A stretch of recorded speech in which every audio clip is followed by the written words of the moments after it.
இல்லனா இன்னொரு simple option bro, of பண்ணா திருப்பி நாம ஆன் பண்ற வரைக்கும் அது ஆன் ஆக கூடாது. அது மாதிரி இருக்கணும். அந்த மாதிரி ஏதாச்சும் பண்ணி விடுங்க. ஒரு தடவை ஒரு மளிகை கடைக்கு போய் இறங்கி போய் ஒரு பொருளை வாங்கிட்டு வந்து திருப்பி ஆன் ஆயிருது. அப்புறம் திருப்பி அது உள்ளுக்குள்ள போய் ஒரு செட்டிங்கா போய் இது என்னது நம்ம ஆஃப் பண்றது எதுக்கு, அது வேணாம் தான் ஆஃப் பண்றோம், அப்புறம் திருப்பி ஆட்டோமேட்டிக்கா அது ஆன் ஆகுது. உனக்கு என்ன கேடு, என்ன பிரச்சனை உனக்கு? உனக்கு மண்டையில பிரச்சனை. நான் என்ன கேட்கறேன்னா, நீ வந்து தூய்மையான இந்தியாவுக்காக தானே போற அப்படிங்கிற. பெட்ரோல் டீசலை தாண்டி ஹைபிரிட் வந்து பாத்தீங்கன்னா கார்பன் எமிஷன் குறைவு, சரிங்களா? அப்படிங்கும் போது நான் வந்து அதுக்கு 100% கொடுன்னு சொல்லல. எப்போ ஒரு நாள் ஒரு 40% கொடுக்க முடியாதா? என்னடா டிசைன் இது, ஏன்டா அப்படி பண்றீங்க? அந்த இலுமினேட்டர் கிட்னி கிரில் அதை பார்த்த உடனே எனக்கு ஐயோ ஃப்ரெஷ் லுக் கொடுக்குறன்ற பேர்ல ஏன்டா அது இன்னும் எவ்வளவு பிரச்சனை பண்ணுவீங்க?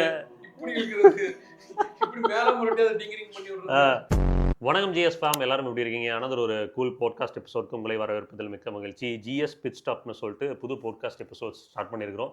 நம்ம சேனல் ஆரம்பிச்சு கரெக்டாக 4 வருஷம் ஆகுது ப்ரோ. ஸோ ஜூலை 1 இப்போ இன்னைக்கு ஷூட் நாங்கள் எடுத்துட்டு இருக்க தேதி. ஸோ வாரம் நம்ம நிறைய போட்காஸ்ட் பண்ணுறோம். அதில் வந்து போட்காஸ்ட்டை 2ஆக நம்ம கேட்டகரைஸ் பண்ணுறோம் ப்ரோ. ஒரு போட்காஸ்ட் வந்து பார்த்தீங்கன்னா ஜிஎஸ் பிட் ஸ்டாப்னு சொல்லி கடந்த வாரத்தில் நடந்த ஆட்டோமொபைலில் நடந்த முக்கியமான விஷயங்கள், முக்கிய செய்திகள் மாதிரி, சரிங்களா?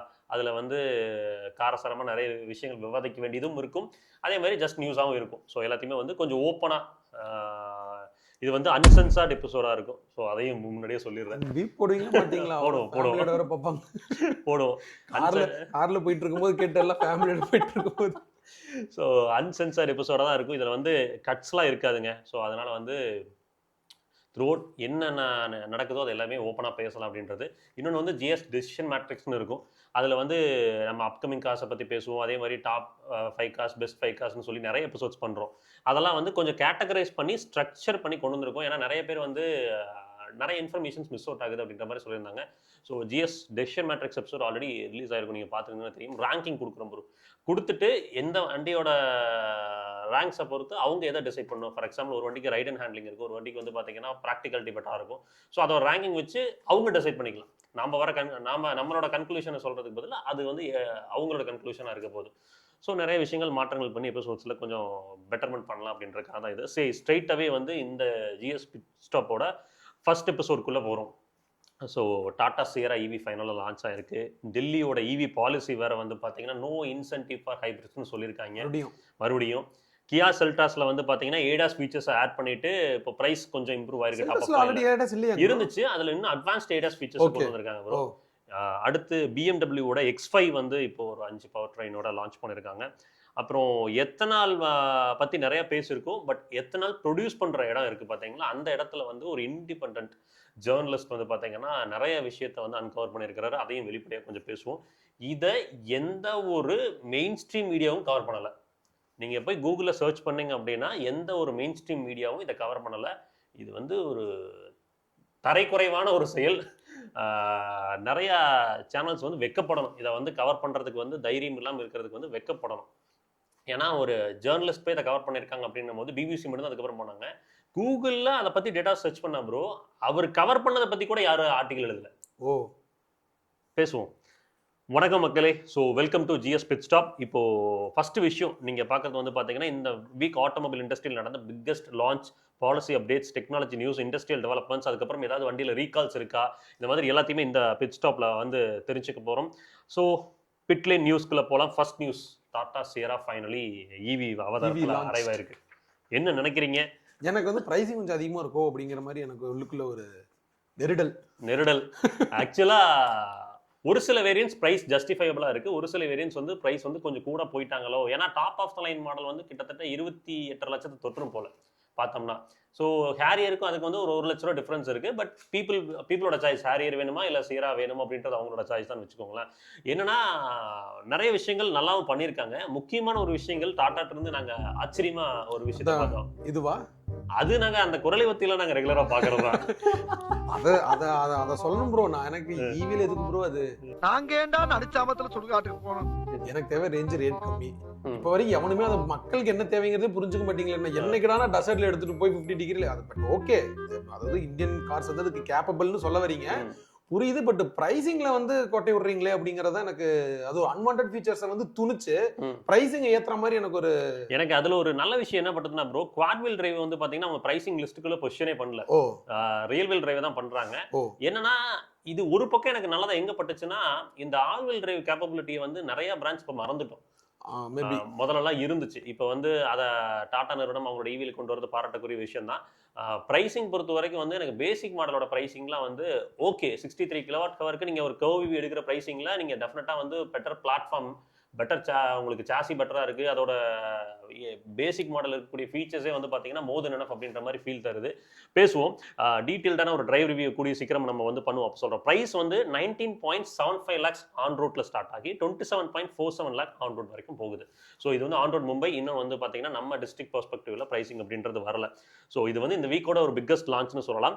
2 விதமான பேட்டரி பேக். ஒன்று வந்து 63 கிலோவாட், இன்னொன்று வந்து 75 கிலோவாட் ஹவர் பேட்டரி பேக் கொடுத்துருக்காங்க. ரியல் டைம் ரேஞ்ச் வந்து 440 to 510. இது வந்து C75 ரேஞ்ச் தான்.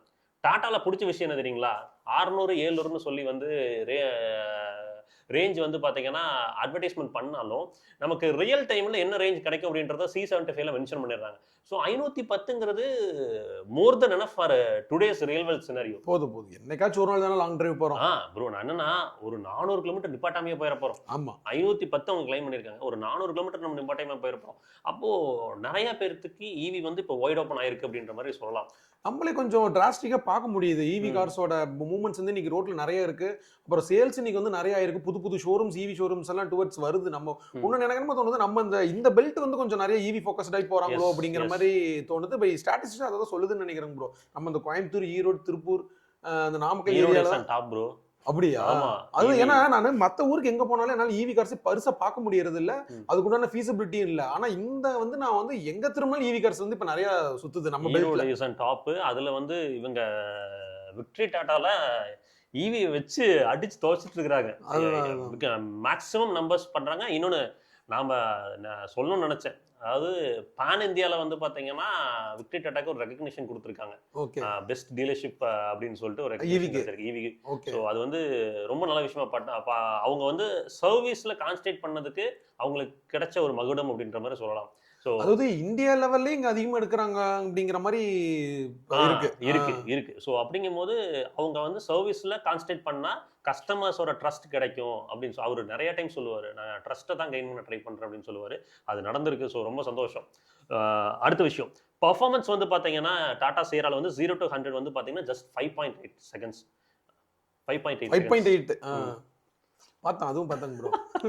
அந்த பூஸ்ட் மோட்ல கரெக்ட், பூஸ்ட் மோட்ல. ஸோ நிறைய விஷயத்தை கொடுக்க ட்ரை பண்ணியிருக்காங்க.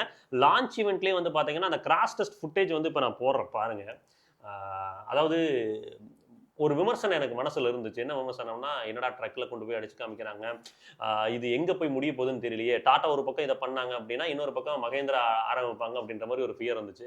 பட் இந்த இடத்துல வந்து ஒரு ரைட் எக்ஸாம்பிள் வந்து டாட்டா செட் பண்ணாங்க. என்னன்னா ஒரு காரோட மிகப்பெரிய சேஃப்டி ஃபீச்சர் என்னன்னா ஆக்சிடென்ட்டையே நடக்காம தவிர்ப்பது தான்.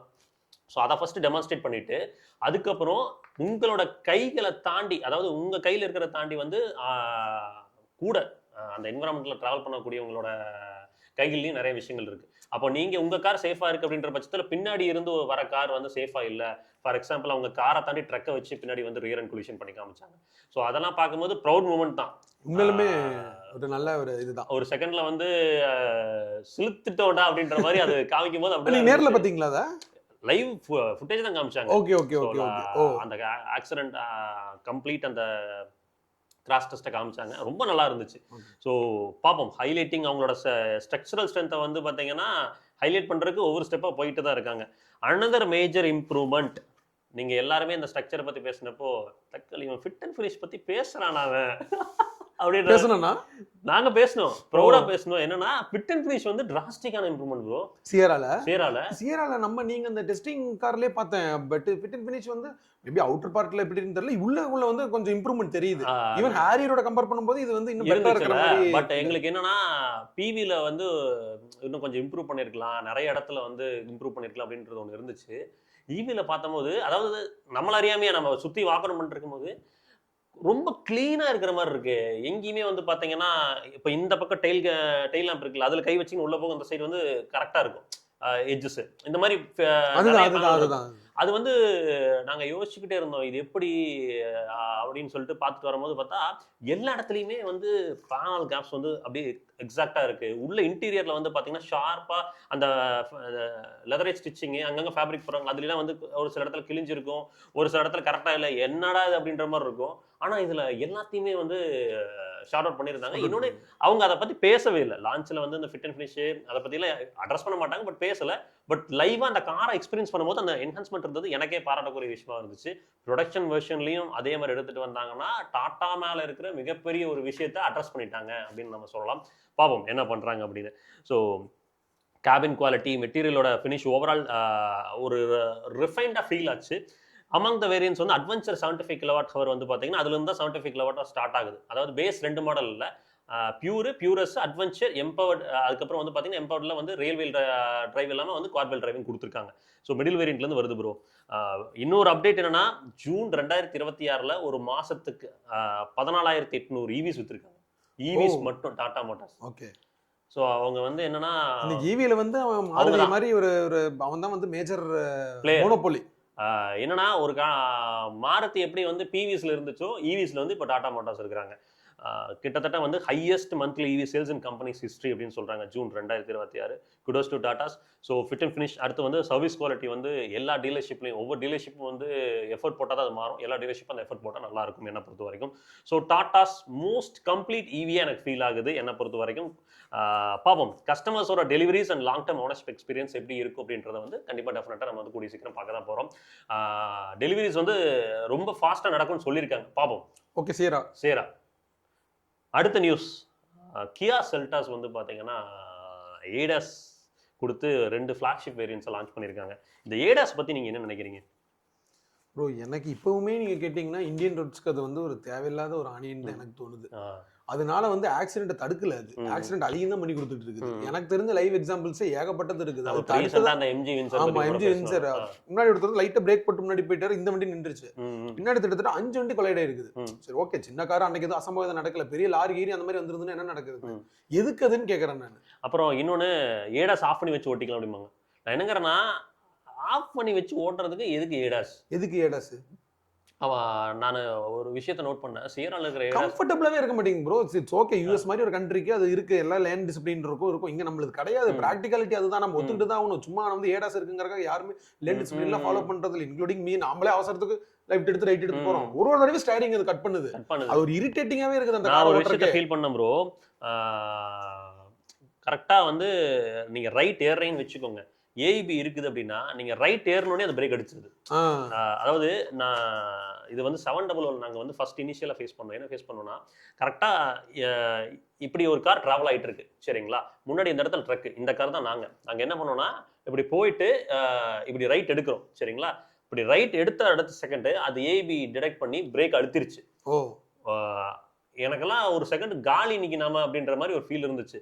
என்னன்னா இன்னும் நாம ஃபர்ஸ்ட் அதுக்கு அடாப்ட் ஆகல, அது ஒரு நம்ம மேலேயும் ஒரு தப்பு இருக்குது. இன்னொன்னு எல்லா கார்ஸ்லயும் ஏடாஸ் இருந்தா அந்த பிரச்சனை கிடையாது. இப்ப நம்ம கார்ல ஏடாஸ் இருக்கும்போது பின்னாடி வர கார்ல ஏடாஸ் இருக்குமான்னு கேட்டீங்கன்னா கிடையாது, இல்லை அப்படின்ற போது அது ரொம்பவே வந்து இன்னைக்கு அது ஒரு தேவையில்லாத விஷயத்துக்கு ஒரு இடத்துல தேவையில்லாத இடத்துல ஆக்சிடென்ட் ஆகுது, அது கிரியேட் பண்ணி விட்டுருது.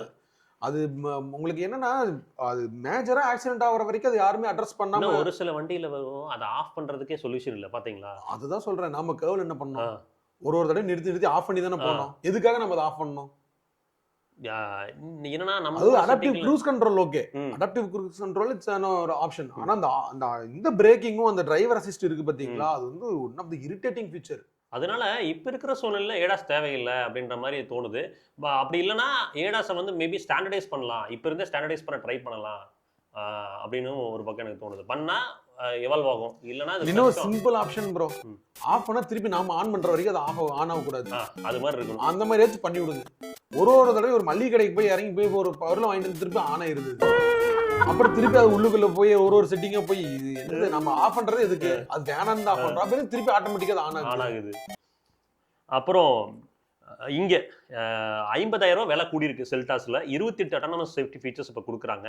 அடிஷ்னலாக வந்து பார்த்தீங்கன்னா ஹைவே டிரைவிங் அசிஸ்ட்டுங்க, lane change assist, junction collision avoidance, navigation based smart cruise control, evasive steering assist, இந்த மாதிரி விஷயங்கள்லாம் கொடுத்துருக்காங்க. அப்புறம் வந்து ஹெட்ஸ்அப் டிஸ்பிளேயும் டியூவல் டேஷ்கமே இன்டகிரேட் பண்ணியிருக்காங்க. ஓகேங்களா? So if you are planning to buy top end Seltos அப்படின்னா 50,000 ரூபாய் வந்து கூட வருது. தேவையில்லாத ஒரு ஆணி அப்படின்ற மாதிரி தோணுது. ஏதாச்சும் ஒன்று பண்ணணும். டேஷ் கேம் கூட ஓகே. டேஷ் கேம் நீங்க டாப் பண்ணல. ஏன்ப்பா அந்த டேஷ் கேம் ஒரு 10,000 அது ஸ்டாண்டர்டைஸ் பண்ண வேண்டியதானே? அது நீங்க ஸ்டாண்டர்டைஸ் பண்ணீங்கன்னா பாதி பிரச்சனை கவர்மெண்ட்டுக்கு முடிஞ்சிடும். ஆமா, எவன் தப்பு பண்ணான்னு ஈஸியாக கண்டுபிடிச்சிட்டு போயிடலாம். ஆமா, அதை ஏன் ஸ்டாண்டர்டைஸ் பண்ண மாட்டேங்கிறாங்க அப்படின்னு எனக்கு தெரிஞ்சு ஒரு கார்ல ஒரு முக்கியமான ஒரு சேஃப்டி ஃபீச்சர் தான் அதை வந்து கொண்டு வரலாம். கார்ல தானே பாதி பிரச்சனை நடக்குது. அது நீங்க வந்து உள்ளேயும் கேமரா வச்சுக்கோ, வெளியே கேமரா வச்சுக்கோ, ஸ்டாண்டர்டா கம்பல்சரி கவர்மெண்ட் கொண்டே ஆகணும்னு ரூல்ஸ் வச்சுட்டா நீங்க எல்லாத்தையும் பிடிச்சிடலாமே. அதை வச்சு உள்ள கேமரா வச்சா பல பேரோட பிரைவசிஸ் அது நம்ம மறைச்சு வச்சு செல்லோடேப் வச்சு ஒட்டி வச்சுக்கோங்க. சரி, ஓகே. பிட்லைன் நியூஸ் 3க்குள்ள போறோம். இந்த நியூஸ் வந்து பாத்தீங்கன்னா டெல்லி இவி பாலிசி 2026 நடந்துச்சு. இதுல வந்து நோ பெனிஃபிட் ஃபார் ஹைபிரிட்னு சொல்லியிருக்காங்க. இதுல வந்து என்ன சொல்லியிருக்காங்க, கவர்மெண்ட் அஃபிஷியலி இது வந்து ஜூலை 1, 2026 எஃபெக்டிவ் ஆகுது இந்த பாலிசி. பிக்கஸ்ட் அனௌன்ஸ்மெண்ட் வந்து பாத்தீங்கன்னா நியூ பெட்ரோல் 2 வீலர்ஸ் இனி டெல்லியில ரெஜிஸ்டர் பண்ண முடியாது. ஏப்ரல் 1, 2028 ஓகேங்களா? இப்போ இல்லை, 2028 சொல்லியிருக்காங்க. ஃபார் இவி பையர்ஸ் வந்து பார்த்தீங்கன்னா car priced up to 30 lakh ex-showroom வந்து பார்த்தீங்கன்னா 100% ரோட் டேக்ஸ் வைவர் இருக்கும், 100% ரெஜிஸ்ட்ரேஷன் ஃபீ வைவரும் இருக்கும் அப்படின்னு சொல்லியிருக்காங்க. கவர்மெண்ட் ஆல்சோ வந்து பார்த்தீங்கன்னா ஒரு 15,000 கோடியை வந்து சார்ஜிங் இன்ஃப்ராஸ்ட்ரக்சரில் வந்து செலவு பண்ணுவதா பிளான்ஸில் இருக்காங்க. ஸோ இங்கே இன்ட்ரெஸ்டிங் பாயிண்ட் என்னன்னா, ஸ்ட்ராங் ஹைப்ரிட்க்கு வந்து ஏன் ஸ்டில் இன்சென்டிவ் கொடுக்க மாட்டேங்கிறேன்? உனக்கு என்ன கேடு, என்ன பிரச்சனை உனக்கு? நான் என்ன கேட்குறேன்னா, நீ வந்து தூய்மையான இந்தியாவுக்காக தானே போகிற அப்படிங்கிற. பெட்ரோல் டீசலை தாண்டி ஹைபிரிட் வந்து பார்த்தீங்கன்னா கார்பன் எமிஷன் குறைவு, சரிங்களா? அப்படிங்கும் போது நான் வந்து அதுக்கு 100% கொடுன்னு சொல்லல. எப்போ ஒரு நாள் ஒரு 40% கொடுக்க முடியாதா?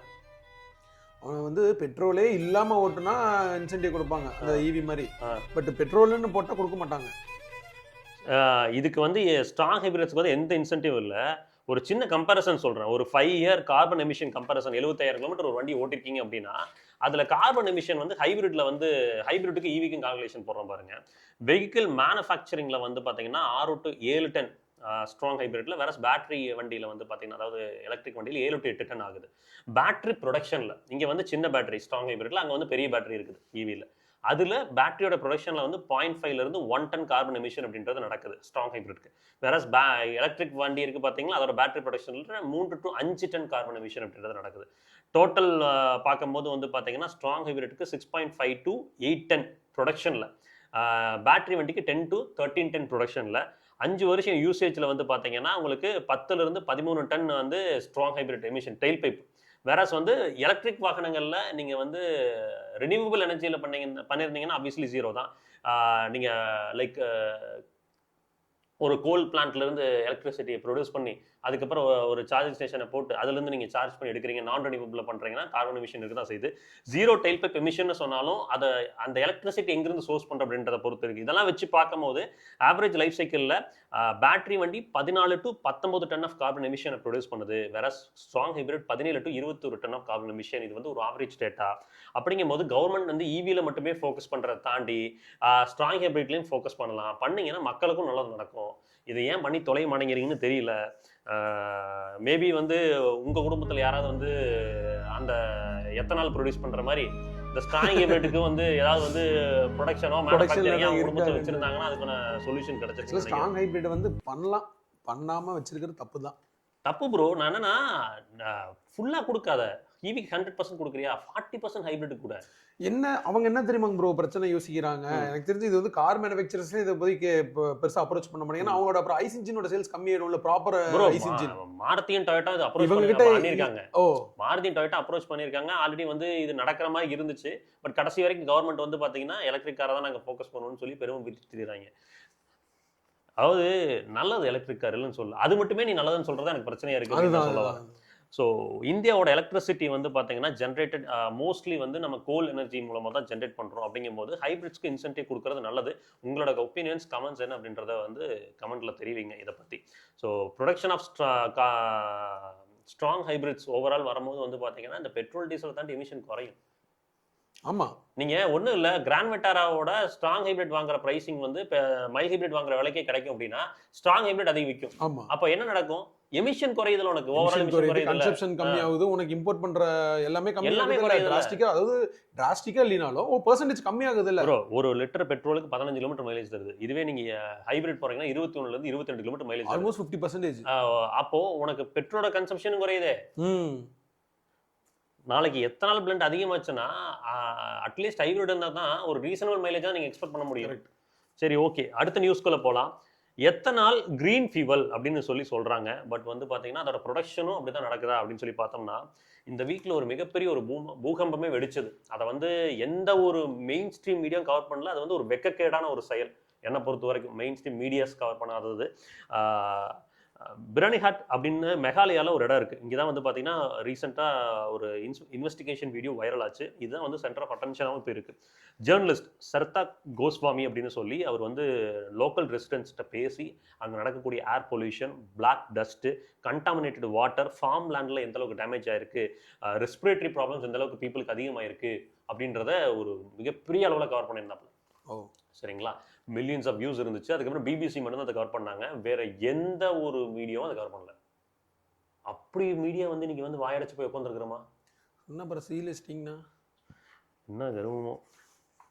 இந்த அலிகேஷன்ஸ் வந்து பார்த்தீங்கன்னா எதை நோக்கி இருந்துச்சுன்னா அங்கே இருக்கக்கூடிய ஒரு ethanol factory.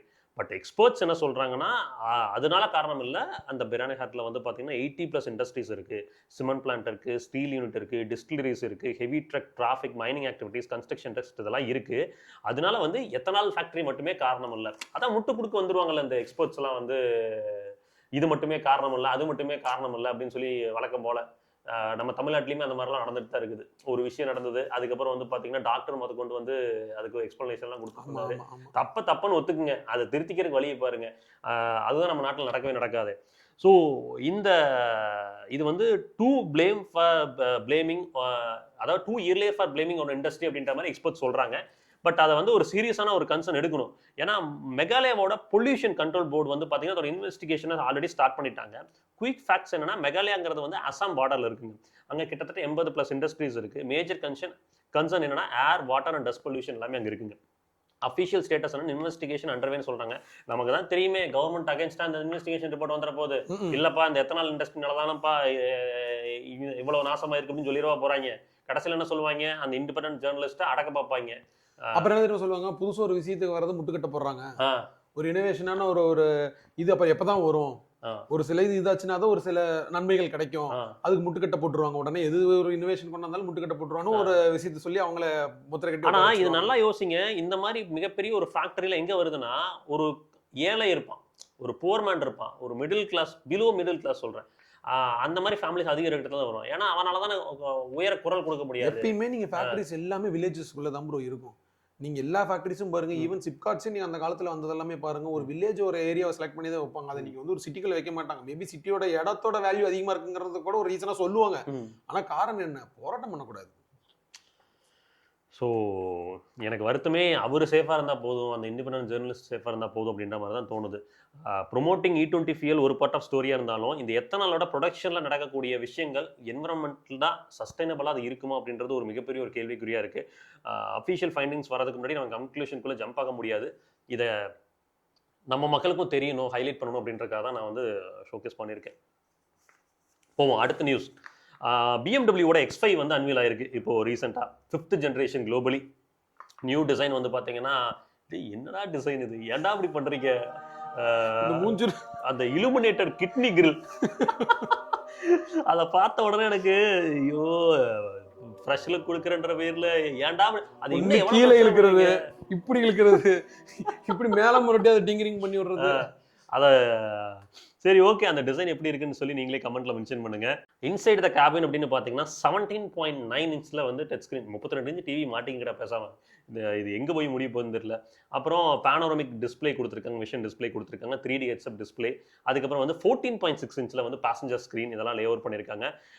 பிஎம்டபிள்யூட power train strategy எனக்கு ரொம்ப பிடிச்சிருந்தது ப்ரோ. பெரிய மனுஷன் bro. Customer can choose between petrol, diesel, plug-in hybrid, pure electric and hydrogen fuel cell. அப்பா வச்சா பாருங்க.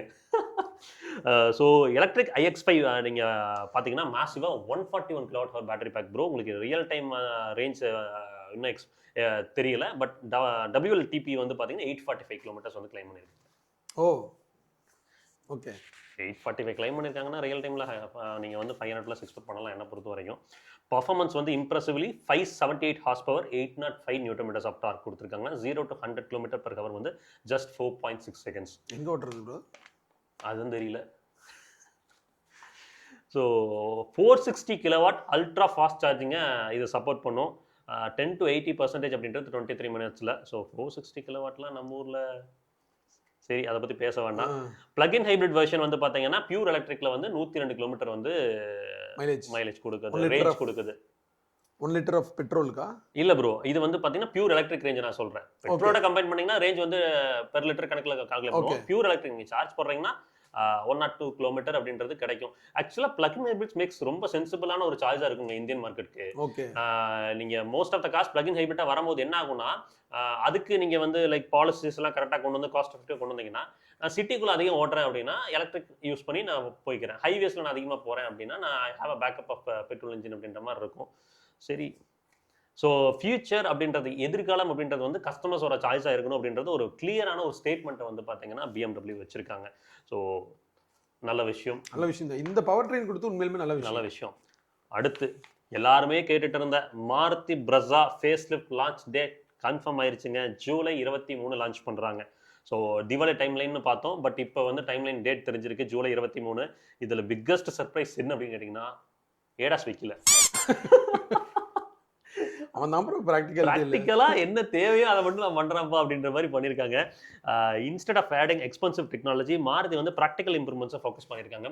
டிசைன்ல பெரிதாக மாற்றங்கள் இருக்காதுங்க. ஒரு காஸ்மெட்டிக் சேஞ்ச் தான் இருக்க போகுது. ஓ அப்படியா? ஸ்ட்ரக்சரல் சேஞ்ச் இல்லையா? ஸ்ட்ரக்சரல் வந்து சேஞ்ச் இருக்காது. ஆல்ரெடி வந்து அந்த குளோபல் சி பிளாட்ஃபார்ம் வந்து ஸ்ட்ரக்சரல் நல்லா தான் இருக்குது. நம்ம ரியல் டைமில் விக்டோரியாஸோட கிராஷ் டெஸ்ட்டில் பார்த்தோம். பிரஸா வந்து கிராஷ் டெஸ்ட்டோட தான் வரும் லான்ச் டைமில். இல்லை ஹோப்ஃபுல்லி வந்து நீங்கள் எதிர்பார்க்குற அந்த 5 ஸ்டார்ஸோட தான் லான்ச் பண்ண போகிறாங்க. எக்ஸ்டீரியர் அப்டேட்னு பார்த்தீங்கன்னா புது கிரில் ப்ரோ, அப்புறம் LED ஹெட்லாம்ப்ஸ் வந்து கொஞ்சம் ரிவைஸ் பண்ணுறாங்க. பம்பர்ஸும் கொஞ்சம் வந்து நியூ டிசைன்குள்ளே போகிறாங்க. அலைவல்ஸ் மாற்றிருக்காங்க. இன்சைட் அப்டேட் வந்து பார்த்தீங்கன்னா நீங்கள் விக்டோரியஸில் பார்த்தோம்ல ஒரு 10.1 இன்ச் இன்ஃபோர்டைன்மெண்ட் சிஸ்டம், அந்த இன்ஃபோர்டைன்மெண்ட் சிஸ்டம் அங்கே வரப்போகுது.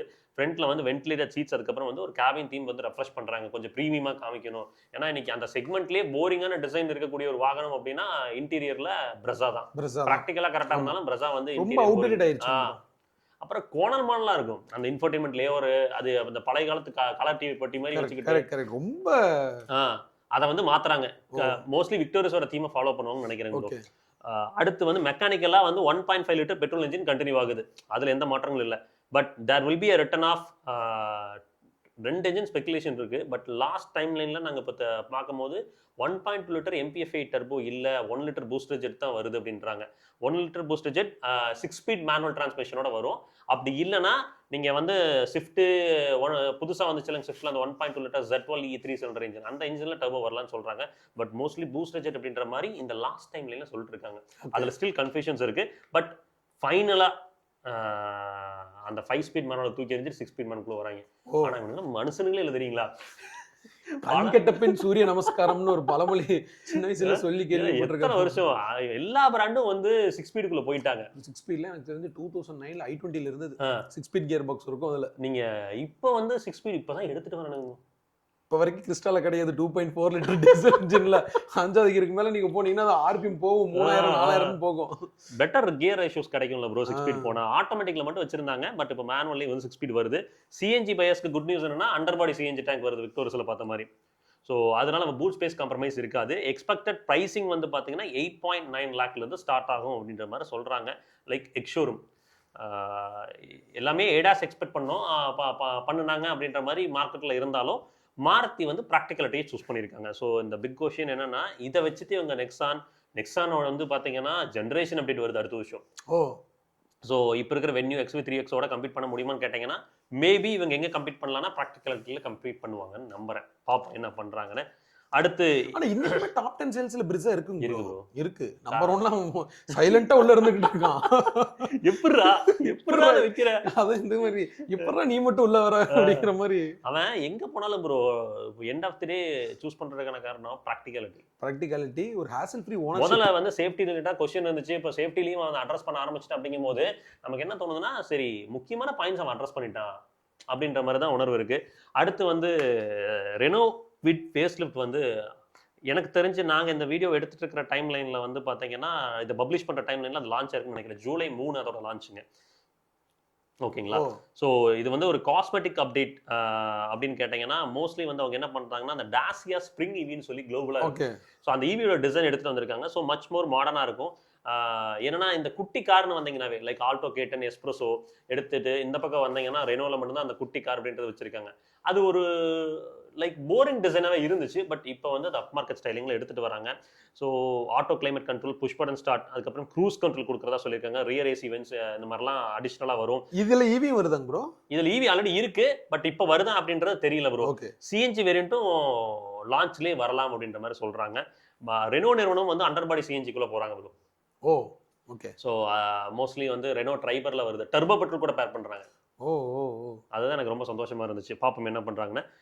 குவிட் வந்து இனி என்ட்ரி லெவல் ஹேட்ச்பேக்ல கொஞ்சம் ஒரு பெட்டர் ப்ரொபோர்ஷனேட்டா இருக்கும். Renault is coming back. But Renault நிறுவனம் வந்து பாத்தீங்கன்னா கரெக்டான பிராண்டிங்ல இறங்கணும். அதாவது யூடியூப்ல போட்டு ப்ரோ அவன் வந்து வெறுக்கிற அளவுக்கு அந்த ஆடை போடுறது டஸ்டர் ஆடை. அதாவது டஸ்டர் பார்க்கலான்னு ஒரு அபிப்பிராயம் இருந்திருக்கும். அந்த ஆடை பார்த்து இரிட்டேட் ஆகி என்ன ஆனாலும் இந்த காரை மட்டும் பார்க்க கூடாதா அப்படின்னு சொல்லி நிறைய சப்ஸ்கிரைபர் வீடியோல கீழே கமெண்ட் பண்ணாங்க. ஓ ப்ரோ என்ன ப்ரோ ரெனோ டஸ்டர் ஆடாவே வந்துகிட்டு இருக்கு, டஸ்டர் ஆடாவே வந்துகிட்டு இருக்கு அப்படின்னு சொல்லிட்டு ப்ராடக்ட்டை நீங்க கரெக்டா பிளேஸ்மென்ட் பண்ணீங்கன்னா மதுரமல்லி அப்படின்ற மாதிரி ப்ராடக்ட்டை ஒழுங்கா பண்ணி ப்ராடக்ட்டை கஸ்டமர் நீட்ஸ் சாட்டிஸ்ஃபை பண்ற மாதிரி லான்ச் பண்ணீங்கன்னாவே அந்த ப்ராடக்ட் அப்பீல் கிடைக்கும். அதை விட்டுட்டு அட்வர்டைஸ்மெண்ட் மட்டும் கான்சென்ட்ரேட் பண்ணா நடக்காது. இது ரெனோவுக்கும் இல்லை, எல்லா பிராண்டுக்குமே சொல்றேன். அடுத்து இந்த பிட்லேன் நியூஸ் 8ல வந்து பாத்தீங்கன்னா 2026 ஸ்கோடா ஸ்லாவியா ஃபேஸ்லிஃப்ட் வந்து பாத்தீங்கன்னா டெஸ்டிங் ஸ்பாட் ஆயிருக்கு. ஸோ ஃபேஸ்லிஃப்ட் வரப்போகுது கூடிய சீக்கிரம் வந்து பாத்தீங்கன்னா அப்டேட்டட் இன்டீரியர்ஸ் வர. இப்போ வந்து ஸ்கோடா அண்ட் ஃபோக்ஸ் ரெண்டுமே வந்து டைகூனியும் குஷாக்கி அப்டேட் பண்ணாங்க ப்ரோ. ஸோ ஸ்லாவியாவும் அடுத்த அப்டேட், வேர்டஸும் அடுத்த அப்டேட்ல இருக்கு. டேஷ்போர்ட் லேஅவுட் வந்து அதே மாதிரி தான் கொண்டு போக போறாங்க. பட் ஃபீச்சர்ஸை கொஞ்சம் அடிஷனலாக ஆட் பண்ணலாம் அப்படின்ற மாதிரி பிளான் இருக்கும் போல. ஒரு bigger instrument cluster, updated infotainment software, better connected car features. Like நீங்கள் டைகூன் அண்ட் குஷாக்கில் என்ன பார்த்தீங்களா அது அப்படியே இன்டீரியர் அங்கே அப்டேட் ஆகும். இங்கே இன்ஜின் ஆப்ஷன்ஸ்னு பார்த்தா அதே same 1 litre TSI, 1.5 litre TSI. 1 litre டிஎஸ்ஐயில் வந்து 8 ஸ்பீட் ஆட்டோமேட்டிக் ப்ரோ. இப்போ ரீசெண்டாக டார்க் ஆட் பண்ணாங்க ஈசன் சோஸ்ட், அதை தான் கொண்டு வர போகிறாங்க. ஸோ லான்ச் வந்து பார்த்தீங்கன்னா எண்ட் ஆஃப் 2026 நடக்கும். அதாவது இந்த இயரோட எண்டில் நடக்கும். அதாவது டிரைவர்ஸ் கார் அப்படின்றது ரொம்ப லிமிட்டடாக தான் இருக்குது. அதில் வந்து ஸ்கோடா ஸ்லாவியா, வேர்டஸ் வந்து பார்த்தீங்கன்னா எல்லாத்துக்குமே அது மேலே ஒரு காதல் இருக்கும். பார்த்த உடனே ஒரு பிடிக்கக்கூடிய ஒரு டிசைனாக இருக்கும் பார்த்தீங்களா. எப்பவுமே வந்து ஃபோக்ஸ் வேகனும் சரி ஸ்கோடாவும் சரி அவனோட டிசைன் வந்து பார்த்தீங்கன்னா ப்ரோ பார்த்தா என்னடா இது இன்னும் கொஞ்சம் பெட்டரா பண்ணி அப்படினே இருக்காது. ஒரு கிளாசி டச் இருக்கும், கிளாசிக்கா இருக்கும், ராயலாவும் இருக்கும். ஒரு பிரீமியம் ஃபீல் எப்பயுமே கொடுக்கும். அது இந்த வெர்ச்சஸ்லாம் போகும்போதே வந்து ஒரு பிரீமியமான ஒரு கார் மாதிரி தான் இருக்கும் தூரத்துல இருந்து பார்க்கும்போது. ஸோ அது வந்து எனக்கு ரொம்ப பிடிச்சிருந்துச்சு. ஸ்கோடா வந்து பார்த்தீங்கன்னா ஸ்ட்ராங்கர் ரைவலா சிட்டி வெர்னா அண்ட் வேர்டஸ்க்கு இருக்கும் அப்படின்ற மாதிரி எனக்கு தெரிஞ்சு தோணுது. பார்ப்போம் என்ன பண்றாங்க அப்படின்னு. ஹோண்டா சிட்டியும் புதுசாக ஒரு லான்ச் பண்ணாங்க, பார்த்தீங்களா? வெர்னாவோட ஃபேஸை வச்சு எனக்கு அப்படிதான் ப்ரோ தெரிஞ்சது. லைட் எனக்கு வெர்னாவோட அந்த லேட்டஸ்ட் வெர்னா மாதிரி தான் இருந்துச்சு. எனக்கு அந்த கனெக்டட் டெயில் லாம்ப் இருந்துச்சு. உங்களுக்கு அந்த மாதிரி ப்ரோ? ஆனா என்னன்னா ஆஸ்தெட்டிக்கலி எனக்கு பார்த்த உடனே பிடிச்சது ப்ரோ. இல்ல நல்லா இருக்கு, அது நல்லா சூப்பரா இருக்கு. வெர்னாவோட அது நல்லா இருக்கு. வெர்னா கூட எனக்கு ஃப்ரண்ட் லுக் ஒரு மாதிரி இருந்துச்சு. பட் லைட்டா டிசைன் கொஞ்சம் சிமிலரா இருக்க மாதிரி. குளோபல் கார் தான் ப்ரோ. இப்போ இங்க அதே டிசைன் தான் இங்க எடுத்துட்டு வந்திருக்காங்க. ஸோ அடுத்த ஒரு நியூஸ் என்னன்னா இம்பார்ட்டண்டான நியூஸ். ஜூலை 16 ஒரு கார் அரைவ் ஆகுது. எம்ஜியோட பிக்கஸ்ட் சர்ப்ரைஸ். பிட்லைன் நியூஸோட நம்பர் 9 வந்து பார்த்தீங்கன்னா இதுதான். JSW எம்ஜி மோட்டார் இந்தியா அஃபிஷியலாக வந்து பார்த்தீங்கன்னா உங்களோட நியூ எனர்ஜி வெஹிக்கிளோட லான்ச் ஜூலை 16 கன்ஃபார்ம் பண்ணிட்டாங்க. ஸோ இன்வைட்டும் வந்திருக்கு நமக்கு. என்ன காருங்க ப்ரோ?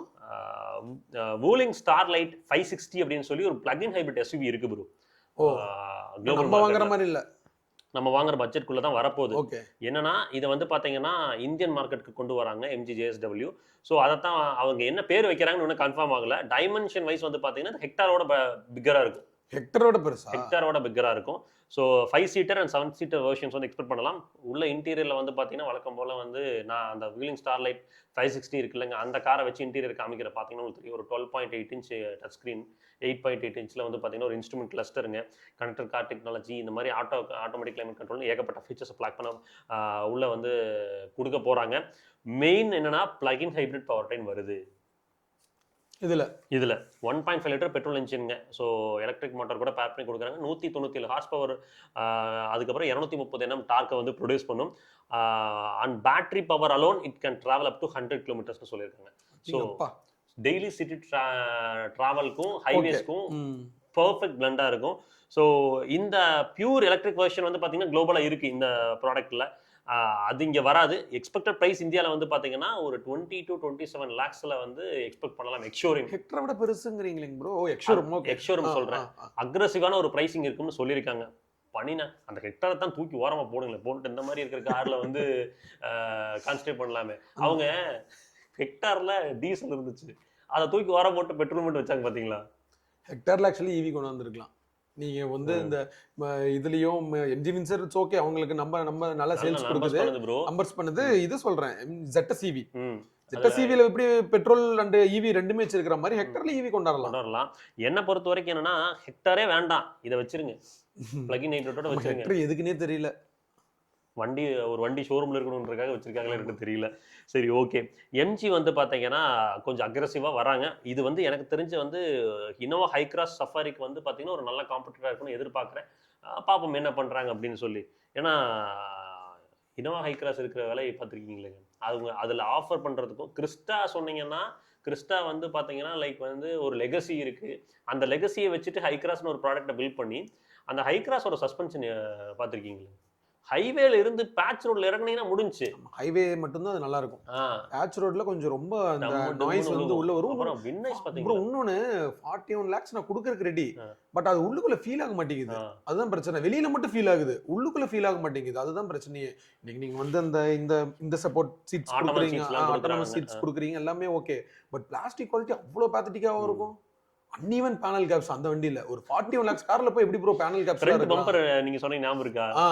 ஃப்ரண்ட் பம்பருக்கும் அந்த லைன் இருக்கும் இவ்வளோ கேப், அந்த ஃபெண்டருக்கும் பம்பர் கனெக்ட் ஆகிற இடத்துல நீங்க இந்த விரல உள்ள விடலாம். வேணா ஹைக்ராஸ் வச்சிருக்கவங்க நோட் பண்ணி பாருங்க, லெஃப்ட் சைடு பம்பர் எல்லா வண்டியிலயும் அது இருக்கு. பிரச்சனை இருக்கு, நாம நிறைய வண்டியில பார்த்தது என்னவோ. சரி, ஓகே. அடுத்து ஃபைனல் நியூஸ்ங்க.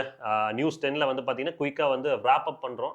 ஸோ அதில் வந்து ஃபர்ஸ்ட் விஷயம், ஃபோர்ட் வந்து பார்த்தீங்கன்னா E20 ஃபியூல் அகேன்ஸ்ட் ஒரு வார்னிங் கொடுத்துருக்காங்க. ஸோ இது வந்து பார்த்தீங்கன்னா இந்த ரெஸ்பான்ஸ் வந்து ரொம்ப வைரலாச்சு. பட் அதுக்கப்புறம் வந்து அவங்க என்ன சொல்லிட்டாங்கன்னா, இது ஒரு ஸ்டாண்டர்டான ஒரு ரெஸ்பான்ஸ் தான், பட் நாங்கள் சப்போர்ட் கொடுப்போம் அப்படின்ற மாதிரி சொல்லிட்டாங்க. ஸோ எனக்கு என்ன கேள்வினா, அவன் கம்பெனியே இல்லை, எதுக்கு நீங்க குளோபலாக சொல்றீங்க? குளோபலாக ப்ரோ, இல்லை இப்போ இந்தியா ஸ்பெசிஃபிக் தான். பட் ஏன்னா இங்கே நீங்கள் நல்லா யோசிச்சிங்கன்னா ப்ரோ, ஒரு பிராண்ட் வெளியே போனதுக்கு அப்புறமும் ஒரு லெகசியை ஃபாலோ ஆகுதுன்னா ஃபோர்டுக்கு மட்டும்தான். ஆமாம், இப்போ வரைக்கும் அது எப்போ வரும்னு கேட்குறாங்க பார்த்தீங்களா? அந்த லெகசி இருக்கு. ஃபோர்டு காரை வந்து நீங்க எக்கோ ஸ்போர்ட் ஃப்ரீ ஸ்டைல் யூஸ்ல போய் தொலைவரைக்கும் பார்க்கலாம், நல்ல காரே கிடைக்காது. வச்சிருக்கிறவங்க 1.5 லட்சம் ஒன்னது, 1.25 லட்சம் ஒன்னது, கண்டிஷனான காரே இல்ல மார்க்கெட்ல. எனக்கு அதுல டீசல் ஆட்டோமேட்டிக் மட்டும் இருந்திருந்ததுன்னா எங்கேயோ போயிருப்பாங்க அப்படின்ற மாதிரி தான் இருந்துச்சு. ஒரு டார்க் கன்வெர்ட்டர் கியர் பாக்ஸ் வச்சு ஈகோ ஸ்போர்ட்லயே கொடுத்துருந்தாங்க. ஒன்றும் இல்லை, நம்ம விப்ரஜேஷ் பிரதர் ஃப்ரீ ஸ்டைல் வச்சிருக்காரு, அவரே சொல்றது ஐயோ கிளச்சை மூச்சு கால் வலிக்குது ப்ரோ அப்படிங்கிறாரு. இன்னொன்று ஃபோர்ட்ல வந்து ஹார்ட் கிளச்சுங்க ப்ரோ, சீக்கிரம் போகாது, ஆனா என்னன்னா ஹார்டா இருக்கும். அதான் பிரச்சனை. ஆமா, சரி பார்ப்போம். அக்கார்டிங் டு த ரெஸ்பான்ஸ் அப்படின்னு பார்க்கும்போது E20 May affect engine and emission system. So impact வந்து வாரண்டி மேலே இருக்கலாம், சர்டைன் கேசஸில் மட்டும்தான் அப்படின்னு சொல்லி தெரிய வந்திருக்கு. ஸோ அது வந்து ரொம்ப பயப்பட வேண்டாம். ஏன்னா நம்ம தமிழ் மோட்டார் 360 கார்த்தி ப்ரோவும் கூப்பிட்டு சொன்னப்போ, ப்ரோ நம்ம வேற பிகோ வச்சிருக்கோம், திரும்ப வேற இதை வேற குண்டை தூக்கி போட்டாங்களே ப்ரோ அப்படின்ற மாதிரி சொன்னாப்ல. பட் E20 ஃபியூல் வந்து நேஷன் வைட் வந்துட்டு இருக்கிறனால ஃபோர்ட் வந்து அதுக்கு சப்போர்ட் பண்ணுவாங்க அப்படின்ற மாதிரி தான் தெரிய வருது. பிளண்டாக வந்து ரிஜெக்ட் பண்ண மாட்டாங்க அப்படின்ற மாதிரி ஒரு ஃபீல் இருக்கு. அடுத்து இந்தியாவோட நெக்ஸ்ட் ஆல்டர்னேட்டிவ் ஃபியூல் ஐசோபுட்டனல் பிளண்டை பற்றி நம்ம டீட்டெயிலாக பேசியிருந்தோம். அதோட pilot project Q2 financial 2027 begin ஆக போகுது. அதை வந்து ரீசெண்டாக வந்து இந்த ப்ராஜெக்டில் இருக்காங்களங்க டாடா மோட்டார்ஸ் இவங்கெல்லாம் இருக்கிறனால வந்து பார்த்தீங்கன்னா அது வந்து டாடா மோட்டார்ஸோட ரீசெண்டாக ரிவீல் பண்ணிட்டாங்க ஒரு லான்ச் ஈவெண்ட்ல, அதை உடச்சிட்டாங்க போட்டு. ஸோ அடுத்த வருஷத்துலேருந்து பிளெண்டிங் நடக்கும் டீசல்ல. வருது. ஆனா அது வந்து எத்தனால் அளவுக்கு வந்து ஆல்ரெடி இருக்கிற இன்ஜின்ஸ்க்கு வந்து பாதிப்பு கொடுக்காது. ரொம்ப எத்தனாலே வந்து பாத்தீங்கன்னா ரொம்ப பழைய E10 அதுக்கு முன்னாடி இருக்கக்கூடிய வாகனங்களில் தான் பிரச்சனைகள். E20ல வந்து சப்போர்ட்டோட இருக்கிற வாகனங்கள் அடுத்து E27 வந்தால் ரொம்ப மேஜர் பாதிப்பு இருக்காது அப்படின்ற மாதிரி தான் ரிசர்ச் அனலிஸ்ட்லாம் சொல்கிறாங்க. பாப்போம் நடக்க அதை நான் அப்டேட் பண்ணுறேங்க. அடுத்து ஹார்ஸ் பவர் ட்ரெயின் இந்தியாக்குள்ளே என்டர் ஆகுறாங்க. எப்படி அப்படின்னு கேட்டீங்கன்னா ரெனோ அண்ட் கீலி இருக்காங்கல்ல ப்ரோ, அது கீலின்னு சொல்லலாம். அது வந்து ஒவ்வொருத்தரோட ஸ்பெல்லிங் தவறாக ப்ரொனவுன்ஸ் பண்ணிட்டு அதை வேறு திட்டுவாங்க, அதனால சொல்லிடுறேன் சரிங்களா. அந்த பிராண்டோட கொலா நிறுவனம் தான் வந்து பார்த்தீங்கன்னா இந்த ஹார்ஸ் பவர் ட்ரெயின் அப்படின்னு சொல்லுவாங்க. Joint venture basically. ஸோ அந்த கம்பெனி வந்து பார்த்தீங்கன்னா ஹைப்ரிட் என்ஜின்ஸ், டிரான்ஸ்மிஷன்ஸ், அதுக்கப்புறம் வந்து கம்ப்ளீட் பவர் ட்ரெயின் சிஸ்டம் வந்து டெவலப் பண்ணுவாங்க. இதை வந்து ரெனோ சென்னை பிளான்ட்ல வந்து மேனுஃபேக்சரிங் எக்ஸ்பெக்டட். இதை வந்து ரெனோ டஸ்டர் ஹைப்ரிட் இருக்கு பார்த்தீங்களா, ஆல்ரெடி புக்கிங் எடுத்து வச்சிருந்தாங்க பார்த்தீங்களா, அந்த ஹைப்ரிட் ஓகேங்களா. அந்த ஹைப்ரிட்டுக்கு வந்து இந்த பவர் ட்ரெயின்ஸ் தான் யூட்டிலைஸ் பண்ண போகிறாங்க. ஸோ ஹார்ஸ் பவர் ட்ரெயின் தான் வந்து அதுக்கு எல்லாமே சப்போர்ட் பண்ண போகிறாங்க. பார்ப்போம் ஹைப்ரிட்டாவது ப்ரைசிங் எப்படி பண்ணுறாங்க, ஹைப்ரிட்டை வந்து என்ன பண்ணுறாங்க அப்படின்றத பார்ப்போம். அட்வர்டைஸ்மெண்ட்ல பண்ண வண்டி லான்ச் ஆகி நீங்க எனக்கு போயிட்டு இருந்த 3-4 மாசம் அது வந்து 1.3 டர்போக்கு தான் நாங்க போயிட்டு இருந்தோம். ஓகே 1.3 டர்போக்கு போயிட்டு வந்து நம்ம வந்து ஒரு சில அப்பவே ஒரு இது வந்துச்சு. இது வண்டி இதோ ஹைப்ரிட் டஸ்டர் ஹைப்ரிட் லான்ச் பண்ணிட்டாங்க, புக்கிங்ஸ் எடுத்துட்டாங்க ஓகேங்களா. டெலிவரி கொடுக்கல பெண்டிங் வந்து தீபாவளிக்கு டெலிவரின்னு சொல்லிருந்தாங்க. மைலேஜ் என்ன அதுக்கு அரையில கொடுக்கவே இல்ல. கிளைம் பண்ணல. திடீர்னு 15ன்னு சொல்ல போறான். என்ன பண்ண போறாங்கன்னு தெரியல, பாப்போம் என்ன பண்றாங்க ஹைப்ரிட். என்னன்னா ரெனோ டஸ்டர் 1.3 ஈவெண்ட்டுக்கு போயிட்டு வந்து நெகட்டிவ்ஸ் ஷேர் பண்ணோம் அப்படின்னு சொல்லிட்டு 1 லிட்டர் டர்போ வந்து தமிழ் மீடியா யாரையுமே கூப்பிடல. ஒருத்தரை கூட கூப்பிடல. அப்புறம் நீங்க வந்து அங்கே போய் பார்த்துட்டு அவனை பத்தி தப்பா சொன்னீங்க. அப்புறம் எதுக்கு கூப்பிடுறீங்க? அப்புறம் எதுக்கு கூப்பிடுறீங்க? நானே கேட்கறேன்னா நீங்க அங்க சொல்லக்கூடாது, தனியா வந்து வண்டி எடுத்து தான் சொல்லணும். ஒரு கட்டத்துக்கு மேல அதெல்லாம் எங்க போய் முடிய போகுதுன்னு தெரியல. சரி பேச வேண்டாம், பேசின டைம் அதிகமாகிட்டு இருக்கும், அவங்களுக்கு பார்க்குறவங்களுக்கு டைமும் வந்து அதிகமாகிட்டே போயிட்டு இருக்கு. ஸோ அதர் மேனுஃபேக்சரர்ஸ்க்கும் வந்து பார்த்தீங்கன்னா இந்த ஹார்ஸ் பவர் ட்ரெயின் வந்து சப்ளை பண்ணுவாங்கன்னு தெரிய வருது. பார்ப்போம் என்ன பண்ணுறாங்கன்னு. இது வந்து ஸ்ட்ராங் ஹைப்ரிட் காசை ரொம்ப அஃபோர்டபுளாக இந்தியாவில் மேக் பண்ணுறதுக்கு உதவி கொடுக்கும்னு நான் நம்புறேன். பார்ப்போம் என்ன நடக்குது. அடுத்து ரெனோவோட 7 சீட் டஸ்டர் ஸ்பாட்டட். 7 சீட் டஸ்டர்ல 7 சீட் வருது இந்தியாவுக்கு வருது. ஸோ அது ஸ்பாட்டாக இருக்குது. லான்ச் வந்து 2027 டைம் லைன். ஸோ இது வந்து டேரெக்டாக XV700, Tata Safari, Hector plus, Hyundai Alcazar கூட கம்பீட் பண்ணும் அப்படின்ற மாதிரி தெரிய வருது. 5 சீட்டருக்கே விட தெரியல. சரி ஓகே. அடுத்து நிசான் டெக்டானோட ரியர் டிசைன் லீக் ஆயிருந்துச்சு டிவிசி ஷூட் பண்ணும்போது. ஜூலை 9 வந்து நிசானோட டெக்டான் வந்து லான்ச் ஆகுது. ஸோ ரீடிசைன்டு வெர்ஷன் ஆஃப் டஸ்டர்னு வச்சுக்கோங்களேன். அது வந்து டெரானோக்கு பதிலா வருது. சேம் அதே கனெக்டட் டெய்லாம் டெரானோ தான் டெக்டான்னு மாத்திட்டாங்களோ? ஆமாங்க, முதல்ல வந்து டஸ்டர் வந்து டெரானோன்னு இருந்துச்சு. இப்போ வந்து அதே டஸ்டர் பேர் மாத்திட்டாங்க சரிங்களா. ஸோ இதோட லான்ச் வந்து ஜூலை 9ஆம் தேதி. ஸோ டெக்டான் வந்து அதோட பிளாட்ஃபார்ம் ஹைப்ரிட் டெக்னாலஜியில் ரெனோ டஸ்டருக்கு வந்து ஷேர் ஃபாஸ்ட்டாக என்னெல்லாம் பேசணும் அப்படின்றத சொல்லிடுறோம். நம்ம strong hybrids, plug-in hybrids, alternative fuels, hydrogen and flexible powertrain ஸ்ட்ராட்டஜிஸ்னு நிறைய விஷயங்களில் வந்து இம்பார்ட்டன்ஸ் இனி கிடைக்கும் அப்படின்ற மாதிரி தோணுது இந்த வீக்கோட ஹெட்லைன்ஸை பார்க்கும்போது. ஸோ தட்ஸ் த ராப்புங்க. ஜிஎஸ் பிட் ஸ்டாப்போட ஃபர்ஸ்ட் எபிசோட ராப் பார்க்குறோம். எந்த நியூஸ் உங்களை வந்து சர்ப்ரைஸ் பண்ணுச்சு? Was it Tata Sierra EV, இல்லை டெல்லியோட ஈவி பாலிசி, இல்லை பிஎம்டபிள்யூட அந்த 5 பவர் ட்ரெயின் ஸ்ட்ராட்டஜி, இதில் எது வந்து உங்களுக்கு ஒரு சர்ப்ரைஸை கொடுத்துச்சு அப்படின்றத கமெண்ட்டில் மென்ஷன் பண்ணுங்கள். அடுத்த ஒரு பிட் ஸ்டாப் எபிசோடில் உங்களை சந்திக்கலாம். இந்த எபிசோட் எப்படி இருந்துச்சு, இதில் என்னெல்லாம் இன்க்ளூட் பண்ணலாம் அப்படின்றத ஷேர் பண்ணுங்கள். அது கூடவே வந்து பார்த்தீங்கன்னா லைக், ஷேர் அண்ட் சப்ஸ்கிரைப் பண்ணி சப்போர்ட் பண்ணுங்கள்.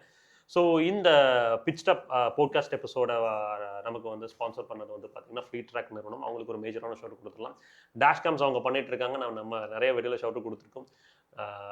ரொம்ப முக்கியமான ஒரு அக்சசரி உங்களுக்கு தேவை இருந்துச்சு அப்படின்னா உங்களோட கான்டாக்ட் நம்பர் கொடுத்துருக்கேன், ரீச் அவுட் பண்ணுங்க. ஃப்ரண்ட்ல வந்து 4K ரியலாக ஹை டெஃபினேஷன் அவுட்புட்டோட கொடுத்துருக்காங்க. நிறைய விதமான டேஷ்காம்ஸ் இருக்கு. ஸோ சென்னையில் கொளத்தூர், அதுக்கப்புறம் ஈரோட்டில் ரிட்டேல் ஷாப் இருக்கு. நீங்கள் பர்சனலாக கூட போய் விசிட் பண்ணி பார்க்கலாம்.